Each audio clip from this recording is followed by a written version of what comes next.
Hi, this is Aaron J. Marks of aaronjmarks.com.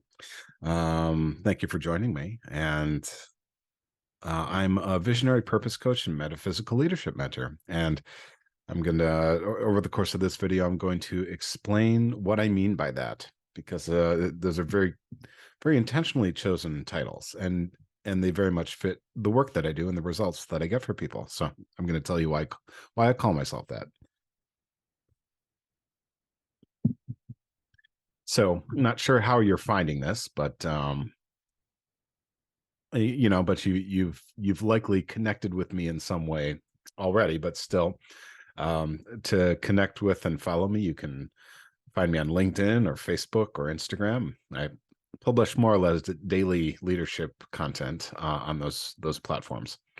And then I have three podcasts as of this recording. There's a higher level, and if you like the way I talk, that's the one for you. That's I feel like I'm basically recording an episode of that right now. So it's very similar to this. Then another podcast that I do with a friend of mine who's also in leadership development and company culture. It's called Crush and Company Culture. His name is Todd Kukens. Very different than me, but we largely kind of work in the same field. So we have these really fun talks. I smile thinking about them. It's just it's that kind of relationship that we capture. And then another one that I did for a little while, a couple years ago, called Thinking Harder, Hardly Thinking. So it's a very brainy, dense podcast about dilemmas and tensions that we have as humans. And a lot of that comes into the conversations that I have with people as a coach. So if you really want distilled, very philosophical, kind of essays about the tensions of being human. There's 10 episodes of that, and a lot of my clients tell me that they really enjoy it. So you can check that out. And then you can go to aaronjmarks.com. You can join the email list. You can read the blog and book your discovery call. So here's an overview. And this is a PDF that you likely have watching this video too. Kind of uh, come as a pair. So this is my coaching is for anyone who wishes to grow authentically as a leader, develop inner peace, become more prosperous and influential, create harmony in all the spheres of their influence, and see their visions come to life on every level of which they dream. My clients include ambitious, high performing, respected, and good hearted. And I want to stress good hearted because I do find that about the clients who are attracted to me is that, they're very genuine, very sincere, really want to do the right thing, really want to, want to be the leader that their lives demand in all these ways. So they tend to be executives, entrepreneurs, small business owners, investors, politicians, community leaders, and often, some combination of all those. And I think that being a successful leader and growing into leadership does mean that you touch on a lot of those things, in different combinations. These days, especially, we have more flexibility than ever. I have great respect and admiration for them. I will not coach someone for whom of whom that's not true. I really I have to like them. I have to respect the work that they're doing. Feel like they're really doing something good in the world. And then we have a great relationship. So I have great respect and admiration for them, their ambitions and their achievements, and I have a way of seeing the absolute best in them 100% of the time. I feel like I'm always talking to like the ideal version of them is the way that I say it. They rely on me to do a number of things, including inspire them as visionaries, process and heal from past traumas and absurdities, hold a safe space for philosophical inquiry, face their fears, navigate challenging transitions in their careers and lives, make calculated leaps and stay in flight, create nuanced custom fit strategies to pursue their goals, communicate persuasively with the right people, heal and harmonize the cultures they influence, hold them accountable with firm compassion, help them see and understand the big picture of the human condition, and continually navigate leadership and renew their vision. We do all that in our conversations, and it's really stimulating and fulfilling for both of us. And here's what people say about this experience. They say things like Aaron consistently synthesizes some of the best feedback I've ever received about my goals, challenges, psychological struggles, and strategy of action. He asks just the right questions to push me and help me think clearer and more deeply about my priorities and direction. I so look forward to my time with Aaron. It's a thoughtful and inspiring level of conversation I can't find anywhere else, and it gives me the space to focus just on my own development, goals, and vision. Here's another one. I love the time I spend talking to Aaron. It rejuvenates me and helps me remember my strengths, vision, worth, and uniqueness. These conversations are crucial to my clarity and growth. Here's another one. Spending this time with you helps me to lead my company much more effectively. It improves my strategic thinking, my interactions with team members, and it helps me to intentionally shape a much more harmonious and productive company culture in every moment. Talking with Aaron is so refreshing. It's like I really feel heard, and the feedback is incredibly nuanced and helpful. It helps me to improve every area of my life. And then finally, a succinct one. Aaron is one of the most insightful and inspiring consultants I've ever talked with. So that's some praise that people have given me. Here's one other one. This one really meant a lot to me. This is an email I received recently after a coaching call, and I sent a summary of the call as I always do. Hitting on some of the salient points. And this client responded, "Thank you as always. You have such a good way of putting everything. I found myself nodding my head many times throughout, and it was very affirming. I've no doubt you were doing what you're meant to do. Every time we talk or I get an email, it just comes across so well." So that really meant a lot to me to get that message, and it really affirmed me. Showed me that I'm doing the right work, which is great because it's the work I love. So, what is it like? What is this conversation like? So, to give you a few more details and sort of a clearer picture of what it's like to have this ongoing coaching conversation with me. So, I hold a unique visionary space, and that allows you to become vulnerable, secure, and unconditional trust and respect. It allows you to get to the root of insecurities and frustrations. It allows you to remember, reconnect with, and leverage your strengths. It allows you to dream without limit.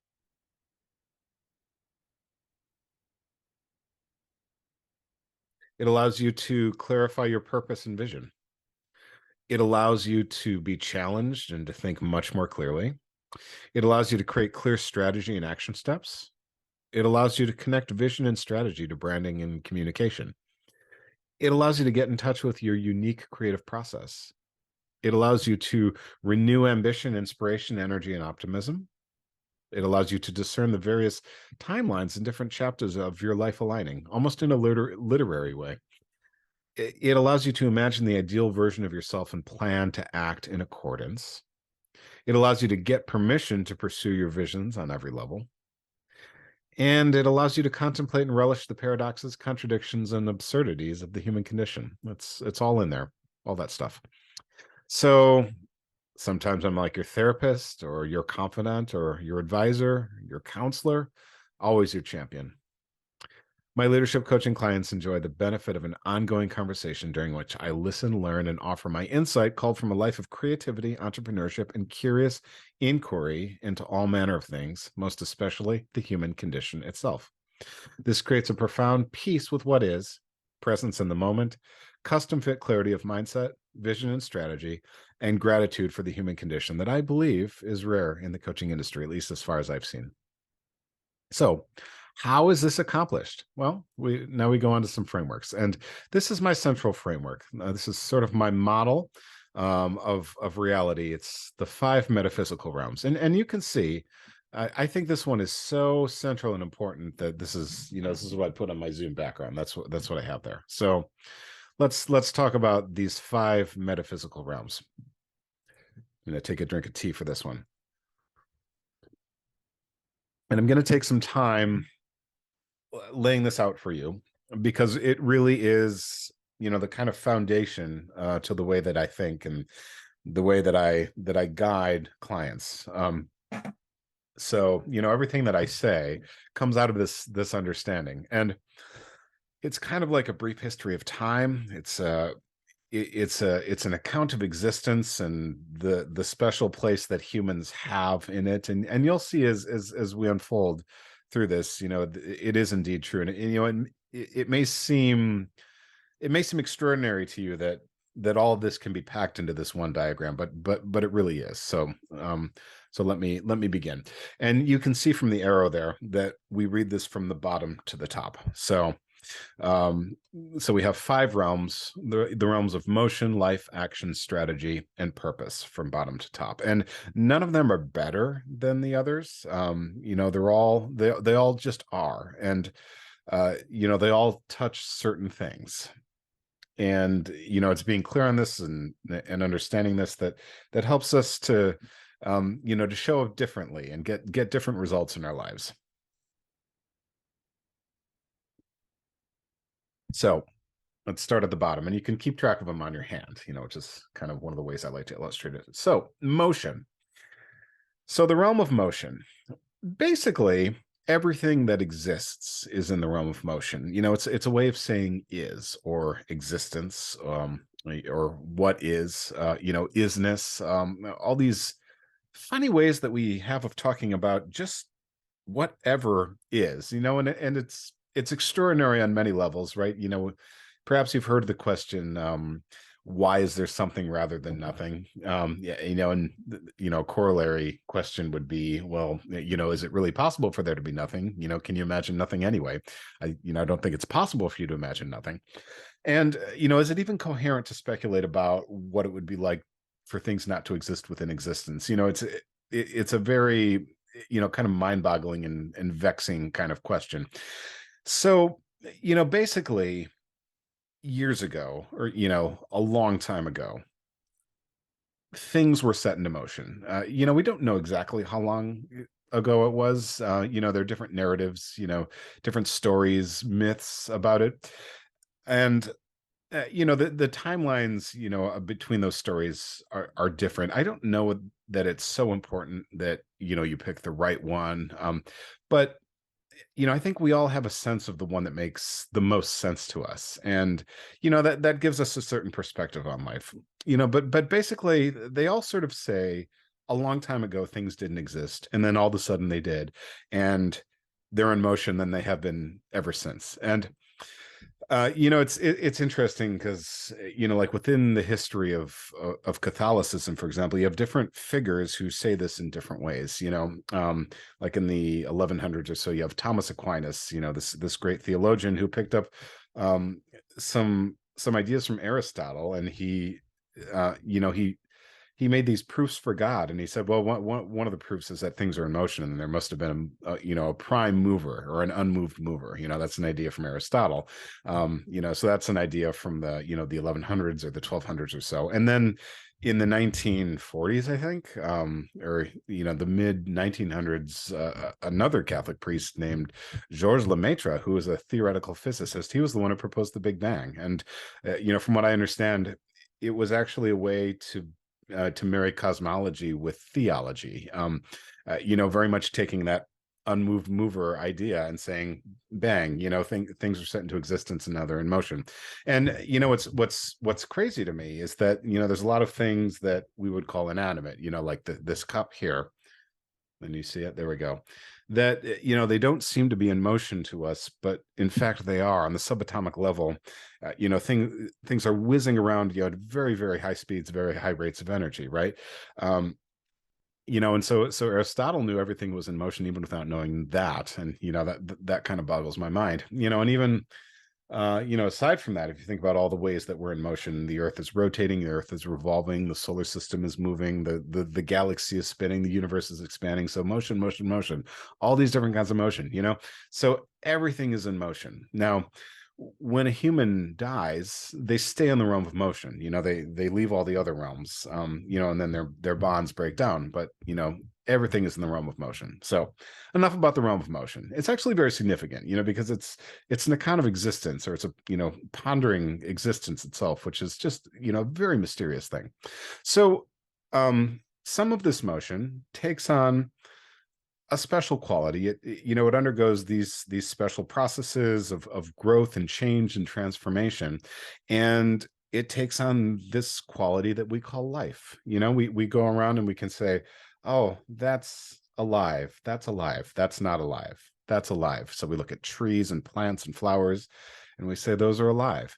We look at animals and we say those are alive. We look at insects and we say those are alive. And there's gray areas, like we look at viruses and we're not sure if they're alive. Bacteria, I think, are a little clearer. But then we look at ourselves and we say, yeah, we're alive. We go through these processes of biological synthesis, and then we change, transform, and grow in a way that that the vast majority of existence does not. And that's a very mysterious thing, right? We don't quite understand how that happened. So there's that realm of life. So humans are also in the realm of life. Then some of that life can do this this other thing, which is that it can take intentional, willful actions. And this tends to be the kind of life that we call animals, birds, insects, fish, and then humans, of course, right? But if I look at my cat who's sitting over there, if you look at those antelope there on the savannah, or the lions or the fish in the sea, what are they doing all the time? They're going around taking actions, intentional, willful actions in a way that things like plants and trees don't, right? Because these creatures, they have brains, they have cognition, and so every moment of every day they are doing things, they are taking actions, doing these things over and over and over again that we call actions. So here's the thing about action, right? It's right in the middle here, and it's actually the key to unlocking this whole thing. It's like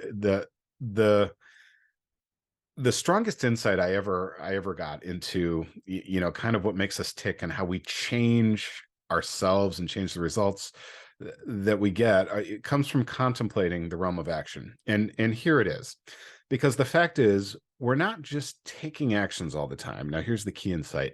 We can't help but to take actions all the time. You understand?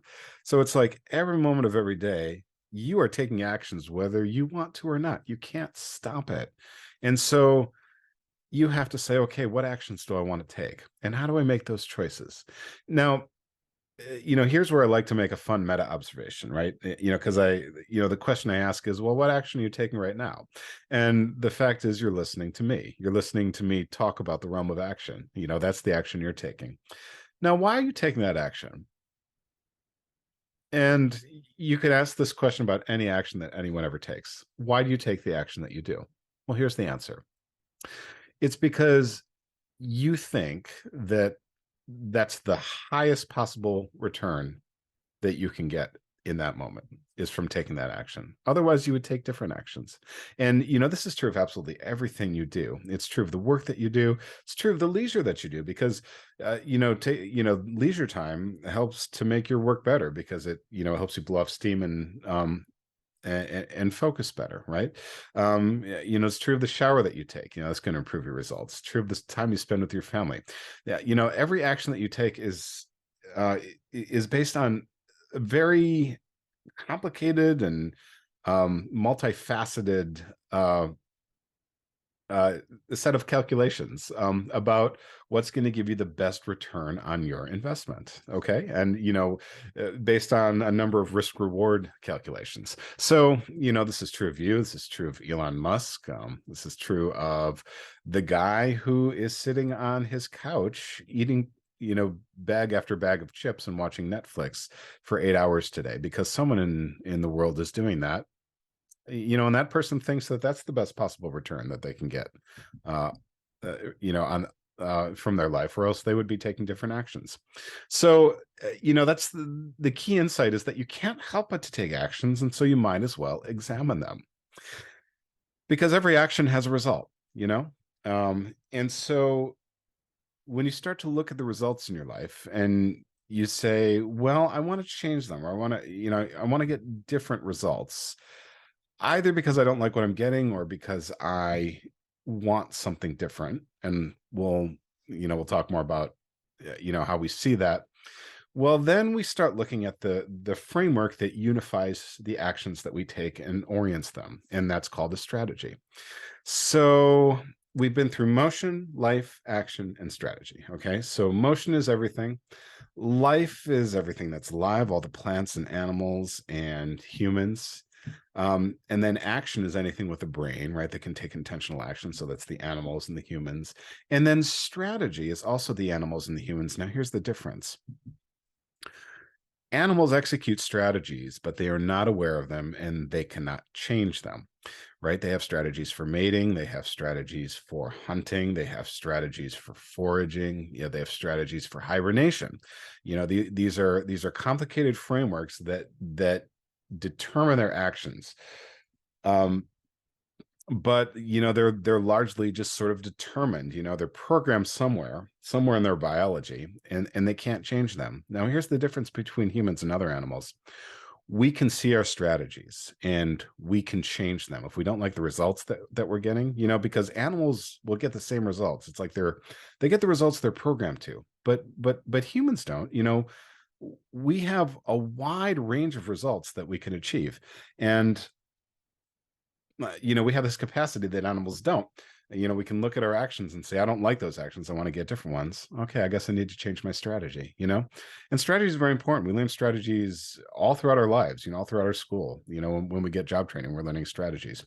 And strategy is great. It's crucial, but it's a little bit, kind of cold and detached and arbitrary unless we go to this final realm, this very special, mysterious realm that I call purpose. So, as a visionary purpose coach and metaphysical leadership mentor, one of the ways that I say it is that I'm your expert guide in the realm of purpose. Now, what do I mean by that? So, first of all, I want to stress that when I say purpose, it's not one thing that you find. It's not like, oh, my purpose is X, boom, I got it. Purpose it's a whole entire realm in which we must refresh and renew and see again. Okay.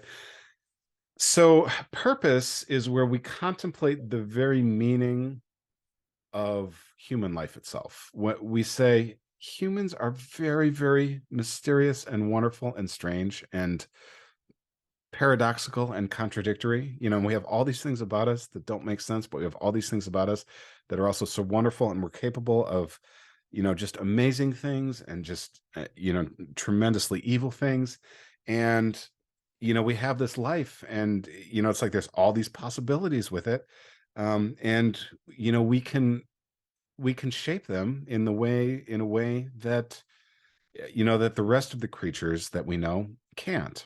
Not only that, but we look at each other and we say, oh, you have gifts and you have gifts, and your gifts are different than my gifts, and they allow you to have this sort of genius, and they allow you to have this sort of genius. So what is that about? Other animals don't have that. And we have all these ways of describing this, right? We have all these ways of describing the wonder and the mystery of the human condition. We tend to call them social sciences, but we have things like sociology and psychology and philosophy and history and economics and political science and art and literature. All these ways of describing the human condition, just some aspect of it that that is strange and paradoxical, but gives us insight into this kind of wonderful and miraculous thing that we call the human condition. So that's what happens in the realm of purpose. All those things crisscross, and we find out who we are in there. Now, here's the magical thing.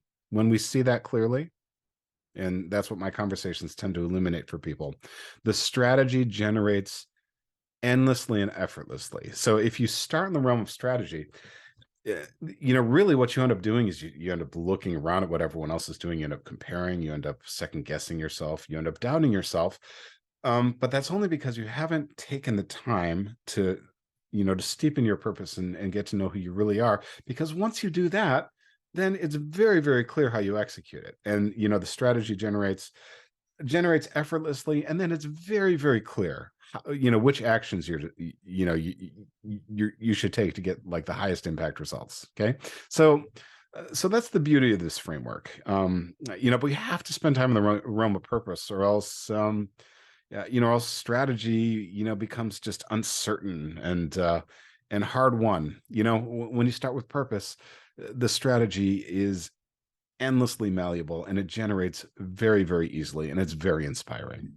So that's my central framework. It's the five metaphysical realms, super important framework. So let's talk about, let's do some of the other frameworks here. And, these are about how my conversations proceed. So, the five metaphysical realms, it's like, that's my whole understanding of existence in human life. Everything that I do and tell people is based on what this shows us about the universe. So how do the conversations unfold? So let's talk about this framework. This is called What I'm Listening For. It's five spheres of leadership influence, and then also the two rations. Okay, you can see them right there. So when I start talking to someone, I am listening very, very, very closely for these two rations right here. Rations as they apply to what I call the five realms of leadership influence. So let's talk about those first. Okay, every person exists in a number of spheres is the best word, because realms is the metaphysical realms. I used that already. So there's the self, and I put self in parentheses for a reason I'll explain in a second. There's the family, there's the team, there's the community, and then there's the species level. Okay. And teams, like we have a lot of teams, right? Anytime you want to execute something with another person, you create a team. So we're constantly creating teams everywhere we go, creating teams, reforming teams, shifting teams. Communities, we have different communities, right? We have communities in our cities, we have communities at the state level, at the national level, even the global level, right? Although that's the species. Although eventually, that may include Mars, in the near future. Teams can also include, things like volunteer organizations. Communities can include religious organizations. So these are sort of malleable and they flow into one another. And what I like about saying it this way is that you can be an entrepreneur, you can be in corporate, you can be a small business owner. Like those distinctions they're not so clear to me all the time. Like I'm not always sure how to draw those lines. And so I just say, yeah, you're on a team of some kind. And so, you influence them. You're a leader there. So the reason that I put self in parentheses is that as soon as you start asking what you want, you're going to start thinking about other people. Try it sometime. It's like, even if you have like a nice car, it's to make you happier so that you can show up differently for other people, or so that you can, drive the people that you like around, or so that you can drive to the place you work and work with your team, right? It's never just about you. And that's the definition of being a social species, is that we're always in relationship with other people. And so it's like to ask what you want, it doesn't make sense to me, because of the moment that you start answering that question, you start talking on these other levels anyway, so that's why I put the self in parentheses. And then the species level, I think most of us have a perspective on the human species. I think that there are things about the human species that we wish weren't true and that we wish were true. And so I include that here. And I think probably, if more of us connected to our purpose, we would have, ways of shaping the species that would probably surprise us. In other words, there are ambitions that we could pursue to shape humanity on the species level if we get clear on our purpose. That's what I speculate. So how do we talk about these? How do we enter into the conversation that we need to have about these? Well, we need to find the two rations, which both indicate a misalignment with the ideal. Okay. So the two rations are frustrations and aspirations. Now, frustration is something that you have but don't want, and an aspiration is something that you want but don't have. Now, we all have numerous frustrations and we all have numerous aspirations, and they relate to every one of these levels, right? And so when we start talking, that is what I'm listening for. And the ideal is an interesting concept, and this goes all the way back to Plato and the ancient Greek philosophy. And Plato sort of thought we're kind of measuring everything against, this realm of ideals. In other words, we have ideal versions of everything, and we sort of know what things are because we're measuring on them against that. Now, that may or may not be true, and that gets into some funny metaphysics, but What I am, quite certain of is that humans are ideal driven creatures. We do have this constant sense of the ideal. Now, the trick with the ideal is that it guides us, but it can never be attained, and we have to be at peace with that. And we also have to remember that since the ideal can't be attained, that is what keeps driving us forward. But it's the rations that show us the way that we're misaligned with our ideal, right? Because if you're frustrated, it means you have something and you don't want it, so that's misaligned with the ideal. And then if you have an aspiration, means that you want something that you don't have, and so you know that's misaligned with the ideal as well. And so the ideal is what you go toward. It's that place that you can see in the distance where your frustrations go away and your aspirations come true. Now, here's the paradox there and the contradiction. That'll never be true of humans, because if that happened, if that truly happened, humans would despair because we wouldn't have anything else to do. So, paradoxically, the ideal it can only be true from not reaching the ideal. So that's one of those like self-defeating things, but it's absolutely true. So when we get into the realm like this, these are our ladders to the realm of purpose, are the frustrations and the aspirations, because then we start asking, well, why is that frustration happening? Why are you not able to achieve that aspiration yet? And then we start deconstructing your life, in all these spheres, and we look for patterns, and we use all those different perspectives to break it down. So that's what I'm listening for. Now, here's what we're after. Okay, it's like, so it's the rations, the frustrations and the aspirations, the things you want but don't have, and the things you have but don't want, those misalignments with the ideal that I'm listening for to get the conversation going. And here's where we want to get to. After you talk and as you go into your life, we're looking to optimize three different things. One of them is mental peace, one of them is motivation, and then the other one is meaning. Okay. And so with mental peace, and I've also thought of having mental health there. Another way that I would say it is sort of existential wellness. So in other words, being well in your existence, being at peace with your existence. I think a lot of people don't like existing. From time to time or pervasively. That's certainly true of me. There are frequent times that I don't like existing, and so I'm constantly looking for ways to like existing more.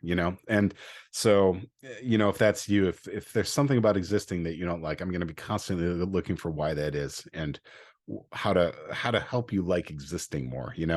And that comes with a great deal of mental peace, mental health even. I mean, because sometimes I wonder if things like depression or manic depression, schizophrenia, I'm not sure. I'm not a licensed therapist, so I'm a little out of my depth with some of this perhaps, but I do wonder how much of depression is actually an existential question. Like, people don't like existing, they experience that as depression, and maybe even suicidal ideation. It's like, if you didn't like existing, that's what you would want, right? Is to not exist anymore. So that's something that I'm very, very interested in. And motivation, these are the things that are going to keep you taking those actions, right, that we talked about in those 5 metaphysical realms. Like, well, what are you aspiring to? What are the frustrations you're trying to move away from? Let's dial in that purpose, that's related to both of those, getting rid of frustrations and realizing your aspirations, and develop a strategy and then turn that into action steps, that structure the way that you spend your moments, right? That's motivation, right? If we really do that, motivation is automatic. And then finally, meaning. Meaning is this crazy ineffable thing that we all know when we see, but none of us can define. There's even debates about how best to describe it, because it's not right to say that you look for it. It's not right to say that you create it, but we have to say something about meaning. So like that's something we're constantly oriented toward, is maybe the way I would say it. It's like, what are the meaningful things to you? And that's why this conversation is very important. It's like, what would be meaningful to you in all these places? Well, let's constantly keep that in the conversation, right? And so when we optimize these three things, those mental peace, and the motivation and the meaning, we get this intersection. And I describe it this way: at the intersection, we find a profound existential wholeness. It is peace within yourself. clarity to see the world you would like to create, and the strategy to build it one step at a time so that we may continue to approach the ideal that can only be imagined and never attained. Now let's talk about the process, the shape of every conversation. And then I think we're going to wrap it up. So my coaching is an ongoing conversation with creative entrepreneurial leaders who need a place of refuge. And the shape of the conversation, and this can be over a half hour, or even sometimes they go as long as 2.5 hours, when we really get cooking. We have it looks like 4 steps. It's actually really 3 steps. And then, this fourth one is sort of pervasive throughout it. So number 1 is we identify, process, and heal from past traumas. So we ask, what's traumatizing you? And, humans are a traumatized species. We've developed trauma from millennia of living in the world, in a way that wasn't always like the way we do now. Like this is like the best time to be alive, especially if you're a prosperous Westerner. It used to be a lot more traumatic to live, but we carry all that trauma with us from all this tribalism and, braving the elements, these millennia of endurance, that humans somehow did, and, kept procreating to bring us to this moment that we're at now.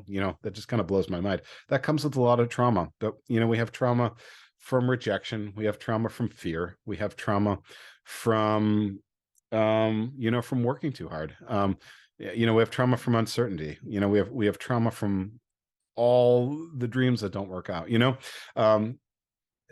and, to say nothing of the relationships we have with our families, and, and having our hearts broken, and politics. It's just, we get trauma from every angle. Humans are the traumatized species, more than any other species, I think. So, we have a space to bring these traumas up and process them and heal from them, because we all have trauma, so, it's good to understand that, recognize that, and just know that it's there, and then we can process it and heal from it. And then we're present in the moment, and we observe those rations, right? The frustrations, the aspirations, the things you want but don't have, the things you have but don't want, those misalignments with the ideal. So once we get, kind of process those traumas, we can talk about those. And then we develop a vision of the future and effortlessly generate attainable and custom-built strategic steps to achieve it in every sphere. And then boom, you're off and running, right? With that motivation piece. And then this is, kind of pervades the whole thing. We season it liberally and flavorfully with insights from all across the wonder and mystery of the human condition. And that's what I call the realm of purpose, getting into that, that paradoxical analysis of the human condition from every conceivable angle. That is the realm of purpose. That's where I'm your guide. That's where I can connect any idea to any other idea, and we climb around in that lattice. It's like a jungle gym, or even like a Cirque du Soleil routine, if we really get cooking in there, and sometimes we do. But that's really what makes the magic. That's what makes all this so much fun and so inspiring. So that's the shape of every conversation. Now, there's a part at the end of the handout here that I call, these are the access points to the realm of purpose. Okay. And I want to just tell you my definition of purpose. To me, it's a vast, integrated, metaphysically oriented realm in which the entire paradoxical scope of the human condition is playfully pondered, deftly deconstructed, and creatively examined from every conceivable angle in order to ignite aspiration, renew vision, inspire optimism, and make strategic thinking clear and effortless. And you've heard me say this in a number of ways over the course of this presentation. But other phrases that may stand in for purpose are things like the human condition or human dynamics. It's understanding that, that strange and wonderful human condition, right?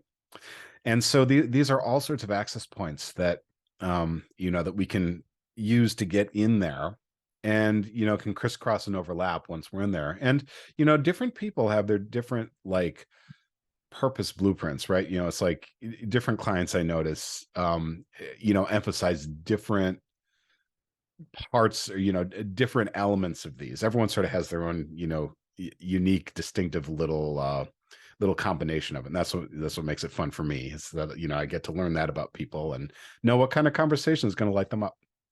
And then, at the very end here, I have an essay, and this is something that I maybe wrote for LinkedIn, although I think it's too long for LinkedIn. This is just sort of a more poetic way to express that. So that's what's all in that PDF. And I think, as my closing idea, I want to stress, this is where it all comes from. Like, this is the framework I've been working on for my entire life, really. My entire conscious pondering existence of, why is human life so wonderful, mysterious, and strange? And this is the way I describe it. And then I just want to say, like, what if everyone in the world was thinking this way, constantly saying, what am I frustrated about? What do I want but I don't, or sorry, what do I have but I don't want? And then what do I aspire to? What do I want but I don't have yet? And what does it look like for the self, the family, the team, the community, the species level? What kind of world would we live in if everyone was doing that? And I think you can intuit the answer, and that's the work that I'm here to do, and that's the work that I'm here to do with you. And to me, this is, I can't think of any work that's more worthwhile than this right here. So thanks for listening. This is Aaron J. Marks, visionary purpose coach and metaphysical leadership mentor. I hope you enjoyed learning more about the shape of the work that I do. Again, find me in all these places, and engage with me, reach out to me, let me know how you found me. Send me connection requests. Just don't, just let me know how you heard about me. Don't try to sell me or anything, because, like, that happens on LinkedIn. But yeah, I enjoyed recording this for you, and yeah, I look forward to hearing from you.